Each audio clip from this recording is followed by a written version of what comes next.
जीव हत्या को हर साल उत्सव की तरह मनाते हैं, जब हम एक बकरे को लाकर पालते हैं और बोलते हैं कि घर का बड़ा बच्चा उस पर छुरी चलाएगा, जब हम कहते हैं कि घर का हर व्यक्ति उस बकरे की कलेजी खाएगा, तो हम कहीं ना कहीं उसकी जीन्स में एक हिंसा डाल रहे हैं। गुस्सा तो सबको आता है भाई, हर आदमी गलत क्यों नहीं देता, भावनाएं तो सबकी आहत होती है, हर कोई सत्ता से जुदा क्यों नहीं कर देता। मैं उस मानसिकता पे, उस मनोविज्ञान पे बात कर रही हूँ। में किसी को परेशान करना या किसी की हत्या करना माने गलत कहा गया है, ये मजहब इसकी इजाजत नहीं देता। और जहां तक इस्लाम से मेरा ताल्लुक है और इस्लाम की मुझे जो तालीम है और जानकारी है, उनके अनुसार बेगुनाहों का कत्ल इस्लाम में भी वर्जित है। इस्लाम कहीं भी किसी भी सूरत में बेगुनाहों को कत्ल करने की इजाजत नहीं देता। अगर आप मेरे सवाल का बखूबी और मेरे जहन में जचने वाला सवाल है ये जवाब दे दें, तो मैं भी आपका मुरीद बन जाऊंगा। यूं तो मुरीद हुई, लेकिन फिर मुरीद बन जाऊंगा कि इंसानों को सबसे ऊंची श्रेणी में रखा गया है, जहां तक मैं जानता हूं। और मैं जब करीब अपने कई मुसलमान इंटेलेक्चुअल्स दोस्तों से सवाल करता हूं कि सब कुछ मिलता है, मगर आप बलि क्यों देते हैं, आप वध क्यों करते हैं, तो उन्होंने कहा कि ये चीजें मुसलमानों को इस्तेमाल के लिए दी गई है। मैं इस पे क्लियरिफिकेशन चाहूंगा, डॉक्टर साहब का, आपका क्लियरिफिकेशन चाहूंगा। मैं इस सवाल का जवाब चाहूंगा आपसे। वालेकुम अस्सलाम भाई साहब, आप पे सलामती हो। मैंने सवाल किया है कि वो पीस टीवी माशाल्लाह काफ़ी वक्त से देख रहे, और वो कहते हैं कि हर मज़हब में कहा गया है कि कत्ल करना, इंसान की जान लेना गलत है, हराम है। हिंदू मज़हब में कहा गया है, और इस्लाम में भी जैसे उनकी जानकारी सही है कि बेगुनाह का कत्ल करना हराम है। वो ये पूछते हैं कि बलि कहाँ तक सही है। बलि का मतलब मैं आपसे पूछना चाहता हूँ कि आप ये पूछना चाहते, मतलब जैसे हम लोग कुर्बानी के टाइम में, मेरा यही सवाल है, जाती सवाल यही है मेरा। अगर इस सवाल का जवाब देंगे तो मैं तो आपका मुरीद हूँ, लेकिन फिर से और पक्का मुरीद बन जाऊंगा।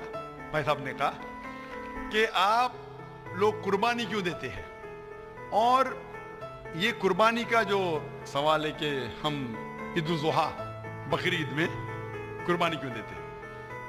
कुरान मजीद में अल्लाह ताला फरमाते हैं सूरह हज में सूरह नंबर 22 में कि ना ही गोश्त ना ही खून अल्लाह को जाता है। अल्लाह को ना खून की जरूरत ना गोश्त की जरूरत। ये कुर्बानी के वक्त अल्लाह को खून नहीं जाता ना गोश्त जाता है। लेकिन तकवा, आपकी पायटी, आपकी परहेजगारी अल्लाह को पसंद है।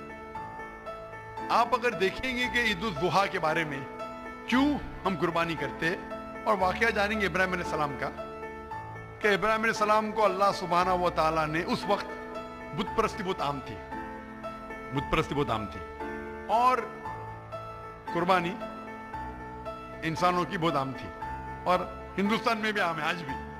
आज भी हिंदुस्तान में कई दिगर मज़ाहिब में लड़कियों की कुर्बानी दी जाती है, बच्चों की बलि दी जाती है। क्या आप छोटे बच्चे का कत्ल करो, औरत का कत्ल करो, बलि दे जाओ और भगवान खुश हो जाएंगे। कई जगह अल्हम्दुलिल्लाह मुसलमान में नहीं है। तो उस वक्त इब्राहिम अलैहिस्सलाम को अल्लाह ने पूछा कि आपको सबसे ज्यादा अजीज इस दुनिया में क्या चीज है, तो उन्होंने कहा कि मेरा बेटा। तो उन्होंने पूछा कि आप अपने बेटे की कुर्बानी दे सकते, अपने पैगंबर इब्राहिम अलैहिस्सलाम से बेटी कुर्बानी दे सकते। तो वो चौंक गए, और अल्लाह के पैगंबर थे, उन्होंने के बेटे से कहा, बेटे ने कहा बेशक अल्लाह के लिए आप मेरी कुर्बानी दे सकते, आप अपने आंख पे पट्टी मानना। जैसा अल्लाह ताला फरमाते, इस दुनिया में अल्लाह ताला हमारा इम्तिहान ले रहे, तो अल्लाह ताला इम्तिहान ले रहे अपने पैगंबर इब्राहिम अलैहिस्सलाम का। अल्लाह ताला ये भी जानते कि इब्राहिम अलैहिस्सलाम जवाब क्या देंगे, तो इब्राहिम अलैहिस्सलाम अपने आंख पे पट्टी मारते, और जिस तरीके से हुक्म आता है अपने बेटे की कुर्बानी देने जाते, उस वक्त ही एक भेड़, गोट या शीप आ जाता है और उस शीप की कुर्बानी हो जाती है। तो उस चीज को याद रखने के लिए आज भी मुसलमान बकरीद के टाइम पे, ईद उल जुहा के वक्त जानवर की कुर्बानी देते। ये याद दिलाने के लिए हमें, क्योंकि ये अल्लाह सुब्हानहू व तआला की तरफ से अपने आखिरी पैगंबर मोहम्मद सल्लल्लाहु अलैहि वसल्लम ने कहा, उसकी बात मानते। लेकिन अगर मैं सोचूं दिमाग से क्यों, तो ये सोच सकता हूं کہ یہ ہمیں یاد دلانے کے لیے کیا اللہ کو انسان کی قربانی کی ضرورت نہیں, انسان کی جان لینے کی ضرورت نہیں. تو جو آج دنیا بھر میں آج بھی ہو رہا ہے کہ بچوں کو قتل کیا جا رہا ہے, عورتوں کا قتل کیا جا رہا ہے, بلی پہ چڑھایا جا رہا ہے, یہ بالکل غلط ہے. اور دونوں میں آپ دیکھیں گے فرق. اگر کوئی دوسرے مذہب میں, ہندو مذہب لو یا دیگر مذہب لو, اگر کوئی جانور کی بلی چڑھائی جاتی ہے تو ادھر ہی رکھ دیا جاتا ہے اور اکثر وہ فضول ہو جاتا ہے. ہو سکتا ہے کبھی کوئی چپکے سے آ کے کھا لے. اسلام میں جب قربانی دی جاتی ہے عید الاضحیٰ کے ٹائم پہ, سب سے پہلے جو میں کہہ رہا ہوں کہ میری منطق یہ سمجھ سکتی ہے کہ ہمیں یہ یاد دلا رہے کہ انسانوں کی بلی چڑھانا حرام ہے.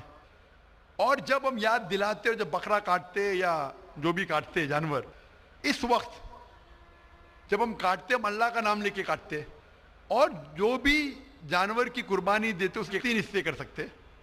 ایک حصہ ہم خود رکھ سکتے, خود کے استعمال میں لا سکتے, ایک 1/3 حصہ. دوسرا حصہ ہمیں ہمارے رشتہ دار میں بانٹنا چاہیے, اور تیسرا حصہ غریبوں میں بانٹنا چاہیے. جب قربانی دے رہے ہم اس جانور کا استعمال کر رہے.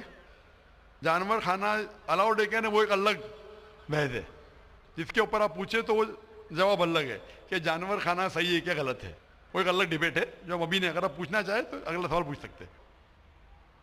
ایک تیسرا حصہ ہم استعمال کر رہے, ایک تیسرا حصہ ہم دوستوں میں بانٹ رہے ہمارے رشتہ دار میں, اور تیسرا حصہ ہم غریبوں میں بانٹتے. تو ان میں غریبوں کا فائدہ ہو رہا ہے, نہ فضول خرچی ہو رہی ہے, اور یاد دلایا جاتا ہے کہ انسانوں کا قتل کرنا غلط ہے. تو یہ اچھی چیز ہے. جب بلی جیسا دیکھے باقی مذاہب میں کیا ہو رہا ہے, انسانوں کا قتل کیا جاتا ہے, بالکل حرام ہے. اس کے علاوہ جب جانور کا بھی قتل کرتے وہ جانور فضول خرچی میں جاتا ہے. اسلام میں ہمیں یاد دلایا جاتا ہے, اور قرآن مجید میں لکھا ہے سورہ مائدہ سورہ 5 آیت نمبر 1 میں, اور سورہ نحل سورہ نمبر 16 آیت نمبر 5 میں, کہ جو جانور آپ کے لیے حلال ہے وہ کھا سکتے, جو چوپایا ہے. خالی وہ جانور مت کھاؤ جو آپ کے لیے حرام ہے, جو حلال ہے وہ کھا سکتے. تو یہ کھانے کے لیے ہمارے لیے خوراک ہے. تم قربانی کے وقت نہ کچھ ضائع کر رہے, نہ پیسے کی بربادی کر رہے. ہمیں یاد دلایا جاتا ہے کہ نہ خدا کو گوشت جاتا ہے, نہ خدا کو خون جاتا ہے, خدا کو تقویٰ جاتا ہے. ہمارا تقویٰ, ہم کتنے پرہیزگار ہیں.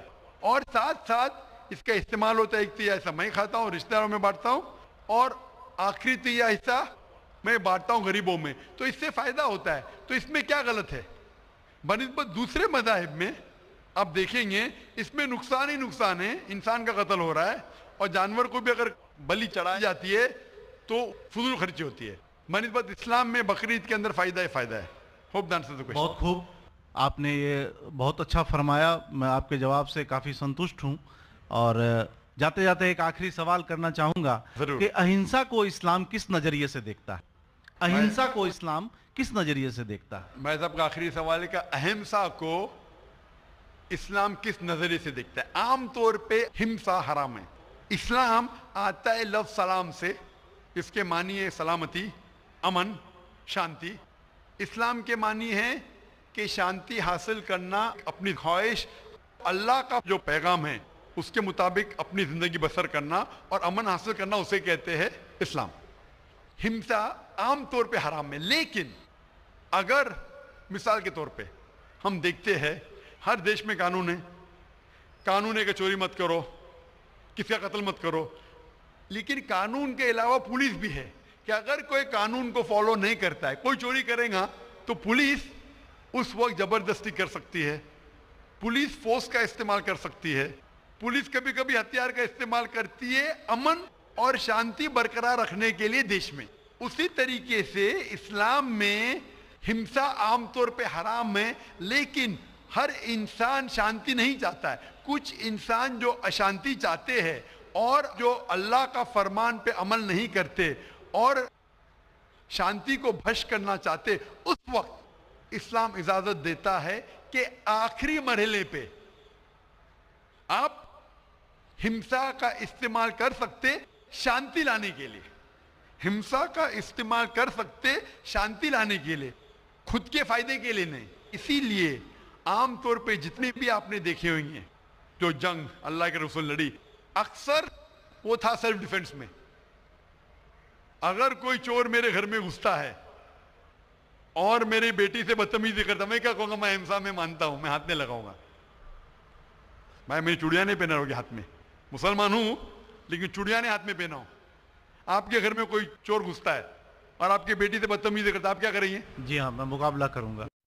मुकाबला करेंगे, हाथ भी उठाएंगे ना। इस तरीके से हिंसा का इस्तेमाल आखिरी मरहले पे, अगर दूसरा कोई चारा नहीं है तो इस्तेमाल किया जा सकता है हक के लिए, ना हक के लिए नहीं। दूसरे को तकलीफ पहुंचाने के लिए गलत है, दूसरे का माल हड़प करने के लिए हराम है, लेकिन खुद के बचाव के लिए या अमन हासिल करने के लिए हिंसा का इस्तेमाल किया जा सकता है। लेकिन असल में इस्लाम आता है लफ्ज सलाम से, जिसके मानी है सलामती, अमन, ताकि दुनिया में सलामती पहुंचे। बहुत खूब, बहुत अच्छा लगा आपको सुन के। फिर एक बार मैं अब तहे दिल से आपका शुक्रिया अदा करना चाहूंगा। चाहता हूं कि आप खुदा हाफिज। एक खुदा में मानते? मैं एकदम एक खुदा को नहीं, मैं अपने अंदर में बैठे ब्रह्म को मानता हूं। मेरी अपनी अलग सोच है। मैं किसी मंदिर में नहीं जाता हूं, ये बात नहीं है, जाता हूं, लेकिन मेरी अपने अंदर की आवाज है कि इंसानों की खिदमत करो, इंसानों की इज्जत करो और भटके हुए को राह दिखाओ।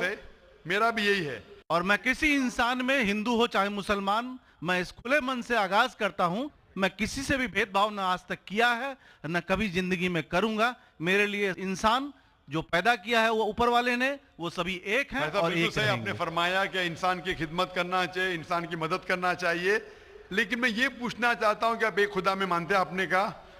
मैं ये पूछना चाहता हूं, आपने तकरीर सुनी मेरी पीस टीवी पे, आप मानते हैं कि मोहम्मद सल्लल्लाहु अलैहि वसल्लम आखिरी पैगंबर है? नहीं, मैं इस बहस में नहीं पढ़ना चाहता, मैं इस बहस में नहीं पढ़ना चाहता, लेकिन मैं इतना जानता हूं कि हमारा खुदा एक है और एक ही ताकत है जो पूरे सभी संसार को, पूरे यूनिवर्स को, पूरी बात तो बहुत कहने की है, लेकिन ये समय और वक्त का तकाजा है। बिल्कुल, समय का तकाजा होने की वजह से मैं आखिरी चीज कहूंगा आपसे भाई साहब कि आपने पीस टीवी पे इतने तकरीर सुने, आप कहते हैं कि भगवान है, कि मैं उसमें मानता हूं, लेकिन यही भगवान ने, चाहे बाइबल में हो, चाहे वेद में हो, चाहे कुरान में हो, सारी धार्मिक किताबों में कहा गया है कि आखिरी आने वाले पैगंबर मोहम्मद सल्लल्लाहु अलैहि वसल्लम में, और उसमें मानना चाहिए। तो मेरी आपसे ये दरखास्त है कि आप इतने अच्छे इंसान हैं माशाअल्लाह, एक आखिरी मेरी ख्वाहिश है कि आप इंशाअल्लाह इस पे तहकीक करो, और ये जब आप एक भगवान में मानते हैं, दूसरे इंसानों को तकलीफ नहीं देना चाहते, तो भगवान ये भी कहते हैं कि आखिरी पैगंबर कौन है, उस पर तहकीक करो, इंशाअल्लाह आप मुकम्मल अच्छे इंसान बनेंगे।